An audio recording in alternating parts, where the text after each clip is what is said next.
दोस्तों, आज हम एक ऐसी पुरानी लेकिन कमाल की कहानी पर बात करने वाले हैं जो सीधे हमारे अशांत मन से जुड़ी है। मन की बेचैनी, दिमाग में लगातार चलने वाले विचार और हर वक्त का तनाव। सच कहूं तो ये ऐसी चीजें हैं जिनसे आजकल हम में से ज्यादातर लोग जूझ रहे हैं। लेकिन क्या इस लगातार चलने वाले मानसिक शोर शराबे को शांत करने का कोई बहुत ही सीधा और आसान तरीका हो सकता है? अब यहीं पर एक बहुत ही दिलचस्प सवाल उठता है। क्या एक बहुत अधिक अशांत और थके हुए दिमाग को सिर्फ एक गिलास पानी की मदद से ठीक किया जा सकता है?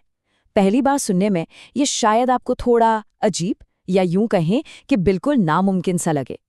सोचने वाली बात है ना कि एक साधारण से पानी के ग्लास का हमारे मन के भयंकर तूफान से भला क्या लेना देना। तो चलिए इस कहानी के पहले हिस्से की तरफ बढ़ते हैं। एक अशांत मन और बहुत अधिक सोचने का भारी बोझ। मिलिए मार्को से। 24 साल का एक ऐसा युवा जिसका मन किसी तूफान से कम नहीं था। एक ऐसा तूफान जो कभी शांत ही नहीं होता था। मार्को जिन चीजों से गुजर रहा था ना, वो किसी को भी अंदर से पूरी तरह तोड़ सकती हैं। आप खुद सोचिए, लगातार बेचैनी, हर वक्त की थकान, एक पल में पुरानी बातों को याद करके बहुत ज्यादा उदास हो जाना और ठीक अगले ही पल भविष्य को लेकर एक भयानक चिंता में डूब जाना।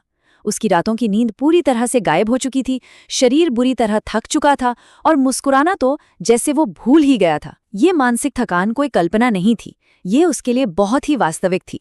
अब इस रोज रोज के मानसिक दर्द से परेशान होकर मार्को ने एक बहुत ही लंबी और थका देने वाली यात्रा करने का फैसला किया। उसने दूर पहाड़ियों में रहने वाले एक बुजुर्ग के बारे में सुना था। और ये कोई साधारण इंसान नहीं थे, ये कभी शहर के एक बहुत ही मशहूर मनोवैज्ञानिक हुआ करते थे। उन्होंने अपने जीवन में अनगिनत लोगों की मदद की थी और अब शहर की भागदौड़ से दूर प्रकृति के बीच शांति से रह रहे थे। मार्को को बस एक ही उम्मीद थी कि शायद ये अनुभवी इंसान उसे इस मानसिक भंवर से बाहर निकलने का कोई रास्ता दिखा सके। यहीं से शुरू होती है कहानी की दूसरी कड़ी, बुद्धिमान व्यक्ति की चुनौती और शांति का अनोखा नुस्खा। जब मार्को आखिरकार उन बुजुर्ग से मिला तो वहां का माहौल एकदम अलग था। एक तरफ मार्को के अंदर का वो भारी शोर और बेचैनी और दूसरी तरफ उन बुजुर्ग की वो गहरी अचूक शांति। मार्को ने अपना पूरा दर्द उनके सामने रख दिया। अब यहाँ जो बात सबसे ज्यादा हैरान करने वाली है वो ये है कि उस पूर्व मनोवैज्ञानिक ने कोई लंबी चौड़ी काउंसलिंग या बातचीत शुरू नहीं की, बल्कि उन्होंने मार्को के सामने एक बहुत ही सख्त चुनौती रख दी। एक गिलास को पानी से एकदम ऊपर तक भरना है, उसे लेकर गांव के किनारे तक जाना है और फिर वापस आना है। और सबसे बड़ी शर्त, पानी की एक भी बूंद छलकनी नहीं चाहिए। सुनने में ये सिर्फ एक शारीरिक काम लगता है ना, लेकिन इसके पीछे का मनोवैज्ञानिक दांव बहुत बड़ा था। चलिए देखते हैं कि इस चुनौती के दौरान क्या हुआ। गिलास के साथ चलना और अराजकता के बीच अपना ध्यान केंद्रित करना। मार्को ने उस पूरे भरे हुए ग्लास को बहुत ही सावधानी से पकड़ा और अपना सफर शुरू किया। और ये हिस्सा बहुत ही शानदार ढंग से दिखाता है कि कैसे बाहरी दुनिया के शोर और हमारी अंदरूनी एकाग्रता के बीच एक जबरदस्त टक्कर होती है। जरा सोचिए, एक तरफ बाहरी शोर है, गांव की वो संकरी व्यस्त सड़कें, भागते दौड़ते लोग, ग्राहकों को जोर जोर से बुलाते दुकानदार और लगातार भौंकते हुए कुत्ते। ये सब उस बाहरी व्याकुलता का प्रतीक है जो रोज हमारे दिमाग को भटकाता है। लेकिन दूसरी तरफ वहां सिर्फ और सिर्फ गजब का फोकस था। मार्को का पूरा ध्यान सिर्फ उस ग्लास, पानी की सतह और उसके एक एक कदम पर टिका था। बाहर का कोई भी शोर उसके इस कड़े फोकस को तोड़ नहीं पा रहा था। और पता है क्या हुआ? मार्को सफलतापूर्वक वापस लौट आया। बिना एक भी बूंद छलकाए उसने इस बेहद मुश्किल चुनौती को पूरा कर लिया। उसे लगा कि बस उसका काम खत्म हो गया। लेकिन सच तो ये था कि असली मनोवैज्ञानिक सबक का सामने आना अभी बाकी था। बुजुर्ग ने मुस्कुराते हुए उससे एक बहुत ही साधारण सा सवाल पूछा, क्या रास्ते में उन बच्चों को सड़क किनारे खेलते हुए देखा?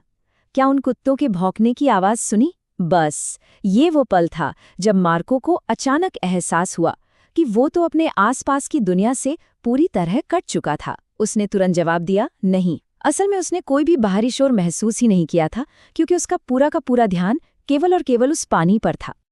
और यहीं से पर्दा उठता है हमारी कहानी के मुख्य हिस्से से, वर्तमान का रहस्य, यानी अपनी आंतरिक शांति खोजना।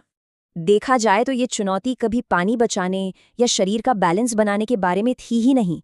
ये पूरी तरह से मन को ट्रेन करने और विचारों को सही दिशा देने के बारे में थी। बुजुर्ग की बात बहुत गहरी थी। उन्होंने कहा कि जब हमारा मन पूरी तरह से वर्तमान क्षण में यानी प्रेजेंट मोमेंट में होता है ना, तो वहाँ डर, कन्फ्यूजन या किसी भी तरह के फालतू विचारों के लिए कोई जगह ही नहीं बचती। इंसान का दिमाग एक ही समय में कई चीजों पर 100% फोकस नहीं कर सकता।